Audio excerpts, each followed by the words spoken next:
نہیں مقام کی خوگر طبیعت آزاد، نہیں مقام کی خوگر طبیعت آزاد، ہوائے سیر مثال نسیم پیدا کر، ہزار چشمے تیرے سنگ راہ سے پھوٹے، ہزار چشمے تیرے سنگ راہ سے پھوٹے، خودی میں ڈوب کے ضرب کلیم پیدا کر۔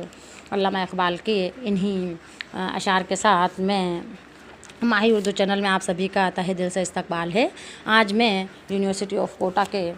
BA اردو کے نصاب میں شامل نظم جو ہے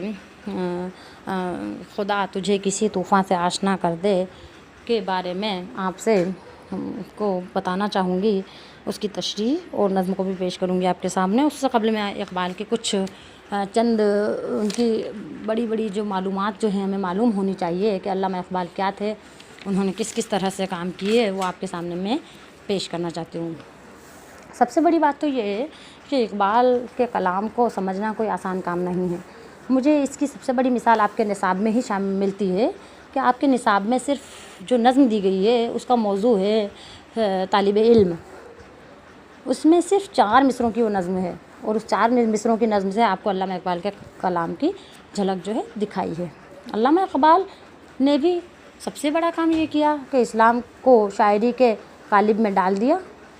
اقبال نے بھی باقی شعراء کی طرح اپنی شاعری کا آغاز جو ہے غزل سے کیا، لیکن بہت جلد علامہ اقبال جو ہے اپنا مقصد پہچان گئے اور اسی خاص مقصد کو پورا کرنے کے لیے وہ جو ہے فکر و فلسفے کی طرف رجوع ہو گئے، اور اسی فکر و فلسفے کے باعث ان کا ذہن جو ہے نظم نگاری کی طرف رجوع ہوا۔ موٹے طور پر اگر ہم دیکھیں تو علامہ اقبال کے نظم نگاری کو 2 حصوں میں ہم تقسیم کر سکتے ہیں۔ ایک تو وہ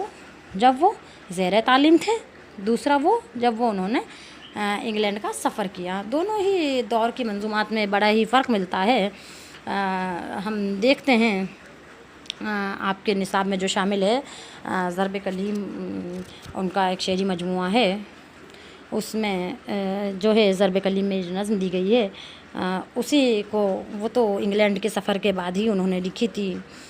علامہ اقبال کا سب ماننا یہ ہے کہ شاعری صرف حسن و عشق گل و بلبل کی داستان نہیں، بلکہ یہ وہ ذریعہ ہے جس کے ذریعے قوموں کی رہنمائی کی جا سکتی ہے۔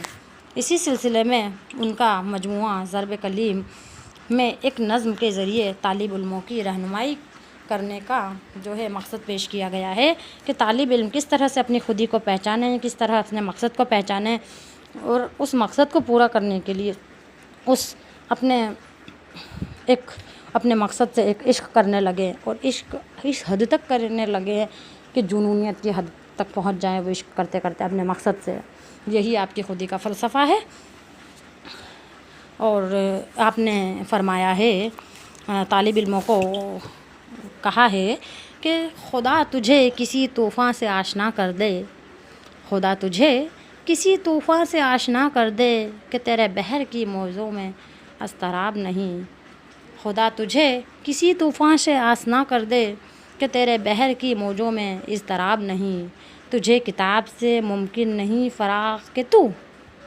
تجھے کتاب سے ممکن نہیں فراق کہ تو کتاب خواں ہے مگر صاحب کتاب نہیں۔ ہاں، طالب علم کو یہ کہہ رہے ہیں کہ خدا تیرے سامنے کوئی اس طرح کا حادثہ پیش آئے، اس طرح کی تجھے جو ہے حیرت انگیز کارنامہ تیرے سامنے ہو جس سے تجھے لگے کہ میری جو موجیں ہیں، میری جو کام ہیں جو اب تک میں کیے جا رہا ہوں، ان میں کوئی بھی اتار چڑھاؤ نہیں ہے، کوئی بھی جو ہے ایک جامد سی زندگی چلی جا رہی ہے، اور میرا مقصد کیا ہے میں نہیں پہچان پا رہا ہوں۔ تو آپ کو آپ کی زندگی میں اور ہر انسان کی زندگی میں ایک ایسا موقع آتا ہے جب انسان اپنے مقصد کو، اپنی خودی کو پہچان لیتا ہے، اور اسی مقصد کو پورا کرنے کے لیے اس راہ پر وہ گامزن ہونے لگتا ہے۔ کہتا ہے کہ بچوں، کتاب کی زندگی تو الگ ہوتی ہے، کتاب کے علاوہ بھی بہت کچھ ہے نا۔ ہم کتاب تو پڑھ لیتے ہیں، لیکن ہم اتنا بھی کچھ کریں، اتنا بھی کچھ لکھ جائیں کہ کوئی پڑھنے لائق ہم لکھ جائیں۔ ہمیں کتاب، صاحب کتاب بھی ہونا بہت ضروری ہے۔ آپ نے چھوٹا سا پیغام جو ہے بچوں کو دیا ہے، اور اسی پیغام کے چلتے میں ایک شعر آپ کے سامنے پیش کرنا چاہوں گی کہ نہ دیر میں نہ حرم میں نہ خودی کی بیداری، نہ دیر میں نہ حرم میں خودی کی بیداری، کہ خاوراں میں ہے قوموں کی روح تریا کی۔ نہ دیر میں نہ حرم میں خودی کی بیداری، کہ خاوراں میں ہے قوموں کی روح تریا کی۔ علامہ اقبال نے بہت ہی اچھا پیغام دیا ہے کہ انسان اپنے مقصد کو پہچانے اور اسی مقصد کو لے کر آگے چلتا رہے۔ آج کے دور میں جو ہم حالات دیکھ رہے ہیں، انہی دور کو مد نظر رکھتے ہوئے علامہ اقبال نے اس وقت یہ شعر لکھا تھا کہ حرم پاک بھی اللہ بھی قرآن بھی ایک، حرم پاک بھی اللہ بھی قرآن بھی ایک، کچھ بڑی بات تھی ہوتے جو مسلمان بھی ایک۔ انہوں نے بہت ہی بڑا جو ہے اپنا پیغام دیا ہے کہ اتحاد سب سے بڑا ان کا مقصد رہا ہے، کہ اتحاد سے ہمیں کام لینا چاہیے، اتحاد سے کیا کام نہیں ہو سکتے، اور اسی اتحاد کے لیے ہمیں بہت سی قربانیاں بھی دینی ہوتی ہے، لیکن وہ بہت چھوٹی ہوتی ہے۔ علامہ اقبال نے جو کارنامے کیے ہیں یا جو کام ان کے رہے ہیں یا جو فلسفہ ان کا رہا ہے، وہ آج ہماری رہنمائی کر رہا ہے۔ ہماری قوم کو اگر علامہ اقبال کے پیغام پر چلنے کا سبق مل جائے تو یہ زندگی کچھ اس طرح بری نہیں ہوگی جس طرح سے آج کے نوجوانوں کی زندگی بری ہو رہی ہے۔ بہت جگہ پر آپ نے نوجوانوں کو روبرو کیا ہے، نوجوانوں کو اپنی منظومات میں مخاطب کیا ہے۔ آج آپ طالب علموں کو بھی انہوں نے مخاطب کیا ہے، آپ بھی ایک نوجوان ہیں، اور اسی سلسلے کو آگے بڑھاتے ہوئے اختتامی دور میں ہم چلتے ہیں، اور میں یہ آپ کو بتانا چاہوں گی